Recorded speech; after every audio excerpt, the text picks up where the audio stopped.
Hi guys, അപ്പോൾ എല്ലാവർക്കും happy Vishu. അപ്പോൾ എല്ലാവരും സുഖമായിട്ടിരിക്കുന്നു. വിഷു ഒക്കെ നന്നായിട്ട് അടിച്ചു പൊളിച്ച് എൻജോയ് ചെയ്യുവാണോ? അതോ ഞാനിരിക്കുന്ന പോലെ ഇങ്ങനെ വെറുതെ എന്ത് വിഷു, എന്ത് കണി കാണൽ എന്നൊക്കെ വിചാരിച്ച് ചിന്തിച്ച് അങ്ങനെ ഇരിക്കുന്നവരാണോ നിങ്ങൾ? ഞാനപ്പോൾ അതിനെക്കുറിച്ച് സംസാരിക്കാൻ കേട്ടോ വന്നത്. എനിക്ക് ഓർമ്മ വെച്ച കാലം മുതലേ ഞാനങ്ങനെ വിഷു ഒന്നും ആഘോഷിച്ചിട്ടുണ്ടെന്ന് തോന്നുന്നില്ല. പിന്നെ എപ്പോഴോ ഞാൻ എൻ്റെ തറവാട്ടിൽ അമ്മയുടെ വീട്ടിലൊക്കെ പോകാൻ നേരത്ത് ഈ വിഷുക്കണി കണ്ടിട്ടുണ്ട്. അതേപോലെ തന്നെ മറ്റേ വിഷു കൈനീട്ടം കൊടുത്തിട്ടുണ്ട്. അങ്ങനെയൊക്കെ ഉണ്ടായിട്ടുണ്ട് കേട്ടോ. അല്ലാണ്ട് എൻ്റെ ജീവിതത്തിൽ ഇതുവരെ ആയിട്ടും വിഷു കൈനീട്ടം, വിഷുക്കണി ഇതൊന്നും ഉണ്ടായിട്ടില്ല. വിഷു കൈനീട്ടമൊക്കെ കഴിഞ്ഞ വർഷം ഞാൻ, ഹസ്ബൻഡിൻ്റെ 2 ഫ്രണ്ട്സ്, പിന്നെ ഹസ്ബൻഡിൻ്റെ ചേട്ടൻ, ഇത്രയും ആൾക്കാർ അങ്ങോട്ടും ഇങ്ങോട്ടും കുറച്ച് പൈസയൊക്കെ അയച്ചു കൊടുത്തു കേട്ടോ. പിന്നെ അല്ലാണ്ട് കയ്യിൽ തന്ന് അങ്ങനെ ഒരു 50 രൂപ 100 രൂപ അങ്ങനെയൊക്കെ കേട്ടോ.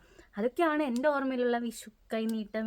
വിഷു അത്രേ ഉള്ളൂ. അല്ലാണ്ട് വലിയ രീതിയിലുള്ള വിഷു കാര്യങ്ങളൊന്നുമില്ല.